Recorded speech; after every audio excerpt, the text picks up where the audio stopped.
in a time so everybody is shaking because of terrorism. Because they will not understand the context. I remember the most fierce opponent of Krishna consciousness in Germany, Pfarrer Haag, was a priest, Protestant priest. He could be Danish. When he was on TV, you had to have a wide-angle TV. He was so fat, he occupied the whole screen. And he was constantly, he was the classical German, he was constantly angry, constantly agitated, and attacking devotees by anything what he had. And unfortunately, those days the government was taking counsel from these guys. That's how we got raided, and that's how the German police wrote over us. Very much inspired by this council. They had a special anti-sect department, which was somewhat a part of the Protestant preaching mission. The anti-sect department, which was very active. So of course we were the target number one. And Pfarrer Haag, I remember, he was just waving that book we had, this Varnashrama Manifesto, you know, in a TV. He was so agitated. He said, "Do you know what's written there? They are training militant soldiers, kshatriyas. It's called kshatriya." He was completely hooked up on that issue. You know, kshatriya, they're training to kill people. You know, completely, of course, misunderstanding the context. You know, that we are training also other people, okay? You know, yeah. And besides that, what are you training? You have a whole army standing there. Come on. It's nothing special you can describe there. No, he was with the book. Of course, for us it was great. We immediately just ran to Harikesha, who was with, actually he was not. It was the Ramita-san, was the main force behind that book. So, you know, so we immediately said, "Oh, we have 6 pallets in a book ladder. Can we distribute that?" He said, "No, this is for devotees, this is not for the public, really." And we said, yeah, but you know, Pfarrer Haag was on TV, did the book in front of the camera like this all the time. And actually, I don't think he gave permission for that, but we grabbed these pallets anyway. We distributed 6 pallets of that book in 1 week. So we have like 20 brahmacharis outside, it's not so difficult. We are just running around with that book, you know, and people saw the book and they're going, "That book?" I said, "Yeah, it was on TV. You saw it?" And they're going, yeah. They didn't remember anything about Pfarrer Haag, they just remember that book on the TV. "This is that book." "Oh, great." And we were quite honest, he said, "It's a very limited edition. In 1 week it's gone. It's the last pieces you can get." And they were like, okay. I remember somebody told Harikesha, you know, he said, "Where's the book?" And he said, "It's all gone." And he was going, "What?" And he could just laugh. He said, okay, just let's keep on distributing my letters. You know, because, you know, that's how conditioned souls work. Just something waves and they go, "Oh, clink," you know, just the image comes up. That's what you do with advertisements. You just hammer it all in. Same image coming up. You know, same image. And then I go, "Oh yeah, I know, yes. Do you know? Yeah, I know, yes. Everybody knows, yes. But what it is, I don't know what it is, but everybody knows. You know, do you know?" It's a kind of social pressure. "What? You don't know? Who is you? You know, and everybody knows." This is what even one of the biggest industrialists, he said, "If I ever would get even more money, there's only one thing I would spend it for. That's called advertisement." Because, you know, on a certain level, when you so massively advertise, you can be almost sure of the outcome. Prabhupada said, that's exactly what we should do. Just keep on advertising all the time. Hare Krishna, boom, another book, zoom, another Harinam, zoom, another vegetarian sadhya, or whatever, you know, zoom, and they go, Hare Krishna, okay. Oh, Hare Krishna, Hare Krishna. And then maybe after 100 years they will ask, what is it? That's quite a good question. This is how preaching works. It's just to hammer it in, you know, until you know, everything is full of these images. Hare Krishna here, Krishna there. Oh, book here, book there. Prasadam here, prasadam. Oh, I saw it. Oh, yeah, you know. And Krishna is so kind. He kind of covers our inefficiency and our occasional lunacy.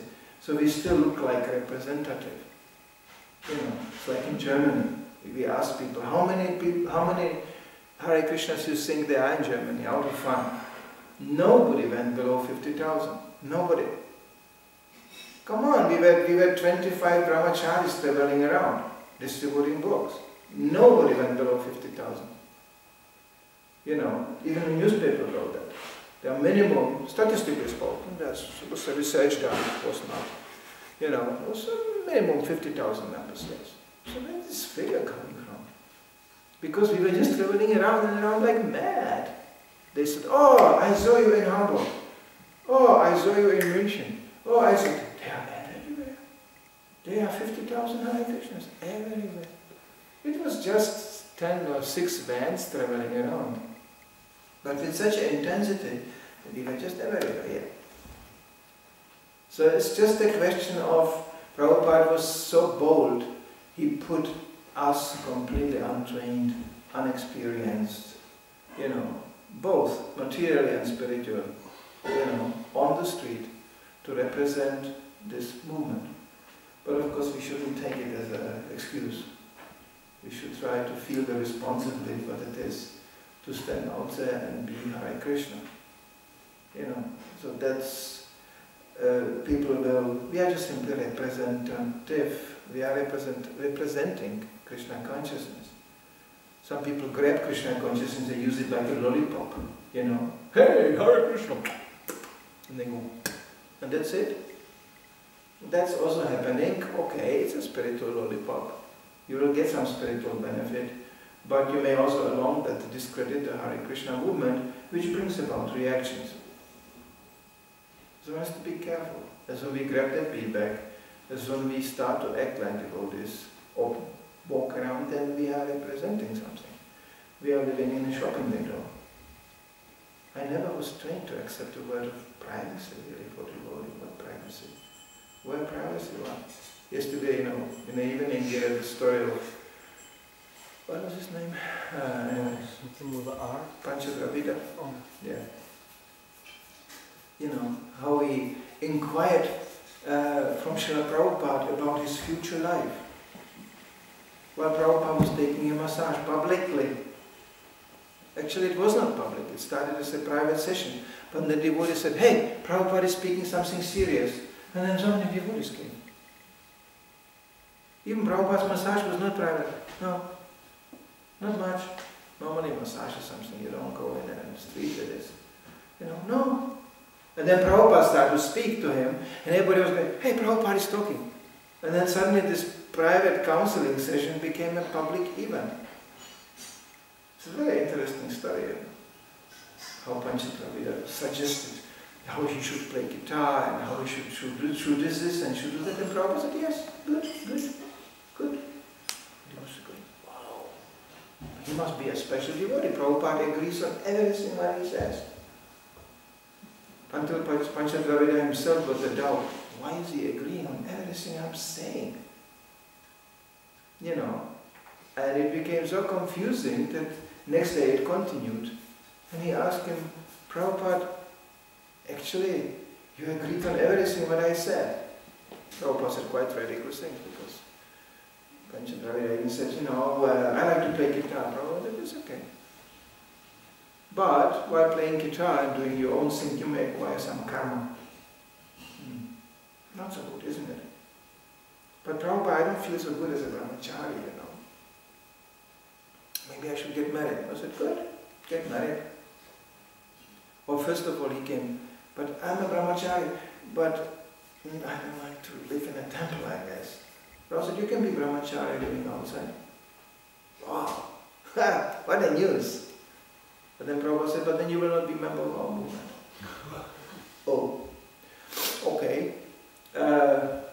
And this was going on like this.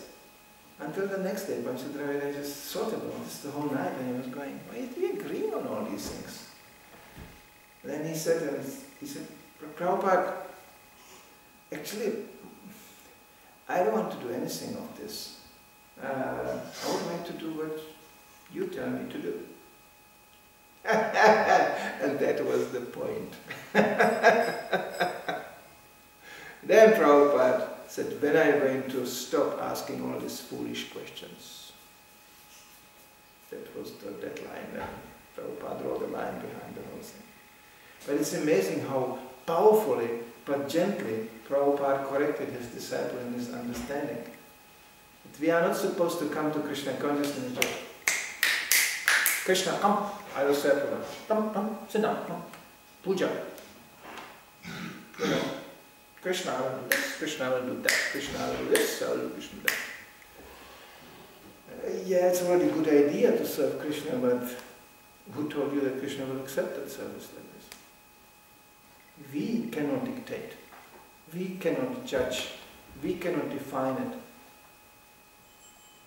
Even Srila Prabhupada looked like somebody who came out of nowhere, landed in America, preached very clearly. People may think, wow, he is really bold. No, when you study Srila Prabhupada's preaching, not one word was taken out of the context with Bhaktisiddhanta Maharaj's word.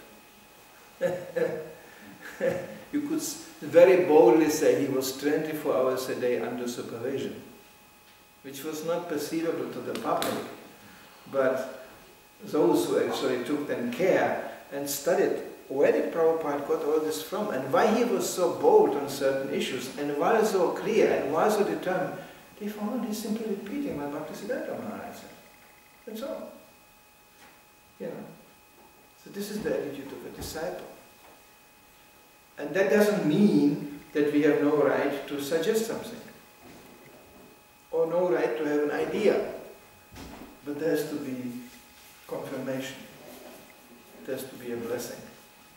And therefore, as stated here, even for a while such a powerful demon like Hiranyakashipu may exhibit so much independence, so much power, on the basis of his austerities, it will be ultimately cut down because it's cursed. Cursed by saintly persons. This attitude you still find in India, this constant seeking of blessings. Unfortunately in India they don't know where to go with this. They ask blessing from anybody, you know, from Hitler or whatever, oh, please bless me. You know, anybody. Or just because somebody has a big belly, you know, give me blessing. Big man, big belly. So it's like, you know, this is of course, the knowledge is missing, but the attitude is right. You know, always seeking blessing. Here, I'm God, get out of my way. In a most mediocre and pathetic way, you feel that mentality is all the time here. Who is you to tell me anything? All the time. So for this whole society is cursed. All of it. And it's going to be on decline. It is already on decline. And all the assets, which were achieved by hard work, occasionally, you know, like you see, is United States of America. How was that country created? For religious purposes. It was created by those who came there to fight for the religious, for the freedom to exercise religion. And those who stick to that line, you know, well, then comes the result. You know, and those who don't roll over by hedonism. That's how America will go down. It is already going down. People don't even know it. It's not highly advertised, of course, because Americans are spending the last money they have for propaganda and military, of course. That's the violent propaganda, you know. But that dominance, which was originally based on on religious, not necessarily spiritual, religious merit, is exhausted. Same thing like Hiranyakashipu, achieving big result and exhausting it really fast by that arrogance and by absolutely ignorance of or absence of any Brahmanical guidance. So good things come slow. They don't come maybe so quick. You know, even in Srila Prabhupada's movement, you can say whatever is prevailing and going on is based on mode of goodness, is based on Brahminical understanding. Whatever is created by passion, easy come and easy go. It's always like that. So Brahminical understanding that maybe there is not such a big cheer up in the beginning, because Brahmanas sing. Shudras cheer up, just by one pop concert. And then finished. The show is over. Krishna consciousness is not like that. It takes a while, it takes austerities, it takes study, it takes maturing in our experience. It takes a process. And those who submit themselves to that process of growing up in Krishna consciousness, they may ultimately prevail. Privately, in their own lives, and also publicly. But we cannot expect a big round of applause for spiritual ideas in an entirely materialistic society. So it's a process which takes a time, which sometimes requires patience. Say, a reporter asked Prabhupada, why did you wait a whole life? I mean, so late, 40 years, 50 years, before you came to the West, if the message is so urgent. Prabhupada said, I had to prepare myself, it took a little while.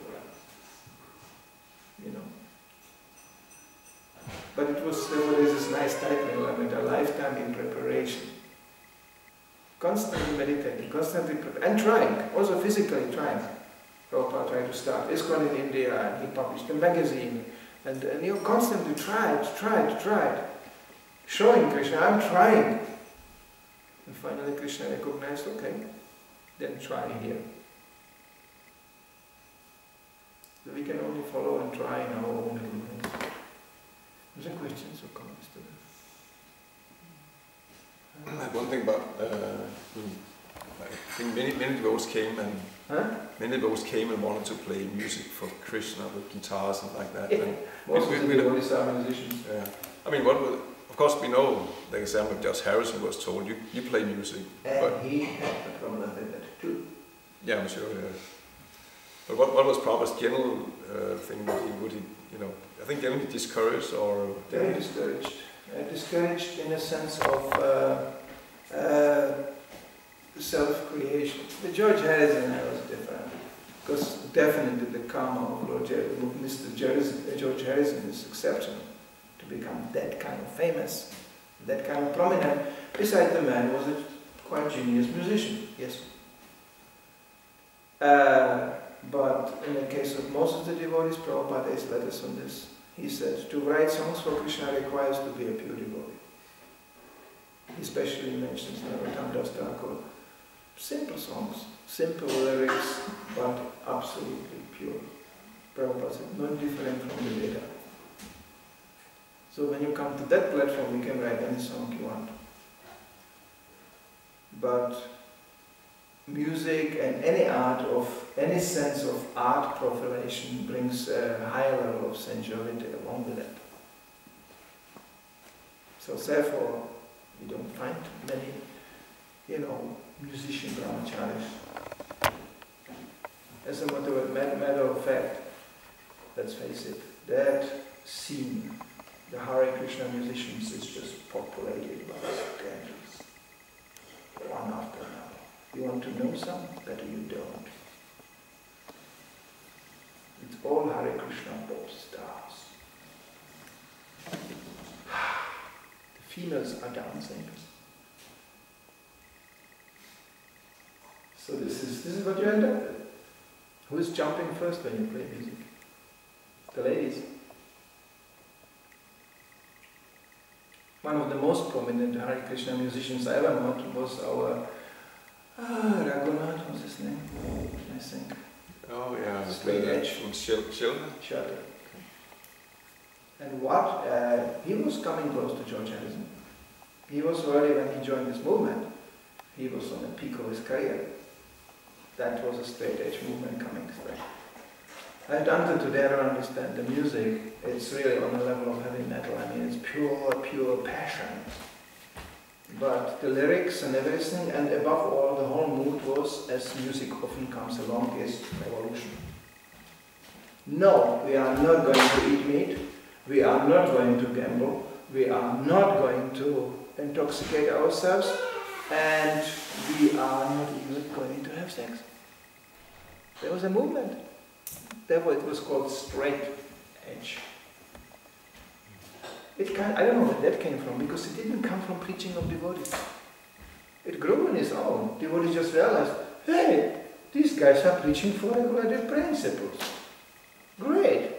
And then immediately, of course, they tapped into it. I used to visit a community powered by Yoga, by the way, in Luleå, I think, or Umeå, somewhere way up in North Sweden. It was a bunch of guys, you know. But they had their uniforms. It was this long pants, you know, tennis shoes and skating board. You know. And the music was, you know, I mean, how do they achieve that speed of not being intoxicated? I don't know until today, because normally you have to be intoxicated to play that fast. And then stage diving, and the singer was in ecstasy, and whoop, you know, that was invented from that scene. You just go straight into the crowd, leap like in a pool, hoping they will catch you. Sometimes they don't, you know. So I remember that meeting Raghunath. He was already way, he was 40 years old, 41 years old. He was like, and he said, you know, the first thing when he joined this movement, he said, I'm going to quit this. I have enough of this jumping on girls in a crowd. I have enough of this. I'm getting too old for this, even physically spoken. I'm getting too heavy. They will not be able to catch me, you know. And he was really, no, his spiritual master, I think it was. Huh? I think it was Dalda. Yeah. Wasn't it? He told him, just forget it. You have thousands of people following you, so use it. He was going, really, do I have to go back to this? I just want to chant Hare Krishna. You know. They do chant Hare Krishna on a stage. They will do it too.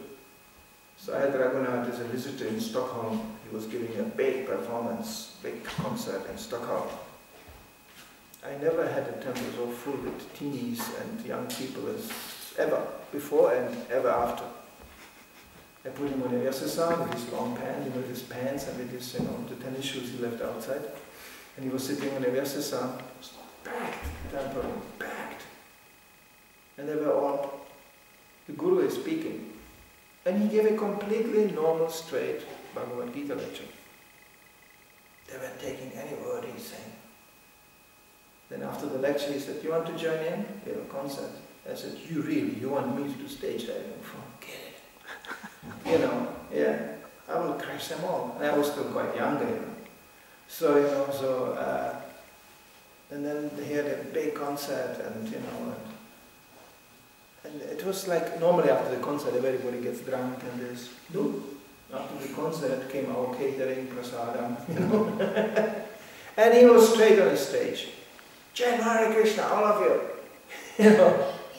But I never heard Hare Krishna mantra being pumped up so fast like, you know, like before. I don't know, I could hardly collect the words. These guys were so wild, you know. And he over and over wanted to quit. But it had to die. And the movement died on its own because of one point. And that's I saw in that community in Norland. You know, they were going, no meat, no fish, no eggs, no problem. No gambling, no problem. You know, no intoxication, okay. But sex life. They changed it into, it's good when everybody agrees on that. No abuse, no rape. You know, when everybody feels good about it, then let's go for it. And I saw the smiles of these girls sitting there, the straight-edge girls. And they were just taking more and more possession of the boys. And I knew, that's the end. And then the straight-edge girls became pregnant, and the straight-edge boys had to get the job to maintain the whole show. There was no more straight-edge movement. No. It died. What happened to Raghunath? Many years. No idea. Yeah. I saw him in Mariupol. Really? Yeah. With, he was... Recently? Yeah, he was together with Abba is tanult.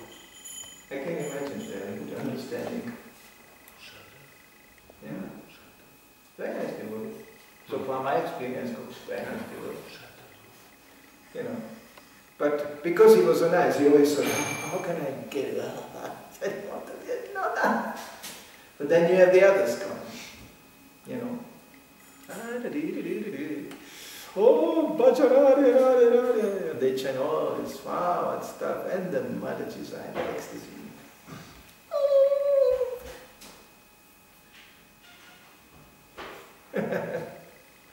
And after a while, it's the same story. The Bhajanandis are all pregnant and gone. I mean, nothing against pregnancy. I highly respect any woman who can handle it. But it's not spiritually really that enlivening.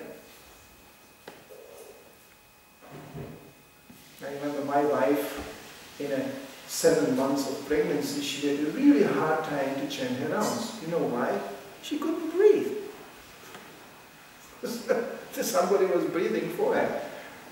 She was going, oh, she moved, oh. Because the little one was playing football. They do. Sadhana, just forget it. Because the little ones in the womb, when the mother is moving, they take rest. They say, it's very nice. It's like, you know, it's like, oh. And when the mother goes to sleep, they go, what? Something happened here? What? They get paranoid, and then they go, and how do you sleep with somebody kicking on your belly from inside? And it's just the beginning. When you survive the birth, which not all do, regardless of your age, then comes the real shock. They, after kicking you from inside, then they eat you from outside. It's called breastfeeding. Every 3 hours. How do you sleep when somebody sucks on you every 3 hours? And how do you change around anyway? I remember just my wife, just a hand with a bead bag sticking out of that bed, just trying. And after a few months of breastfeeding, it gets worse. You know why? They get teeth. And they don't care about the consistency of the breast. They think it's like gummy. They just go breastfeeding. I used to joke about this, and my wife was screaming in pain during breastfeeding. I was always imitating Putana, you know, child, let me go! I was very involved with this. I did everything except breastfeeding. I tried that too, but it doesn't work. They just look at you like, you know, cheap, fake, get lost. And they do them cannot. So you want some grihasthas, and then yeah, really great.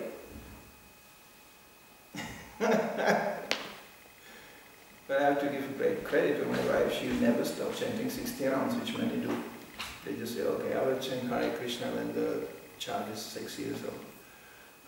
Whatever. You know, no, she never stopped.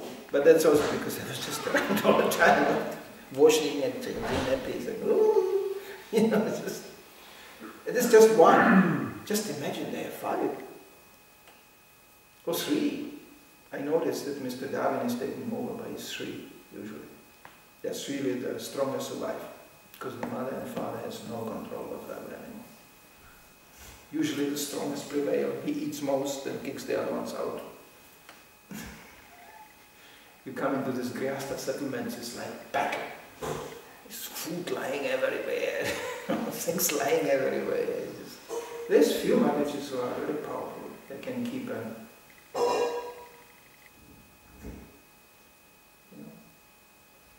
I know one Grihastha in America, he has 6 kids.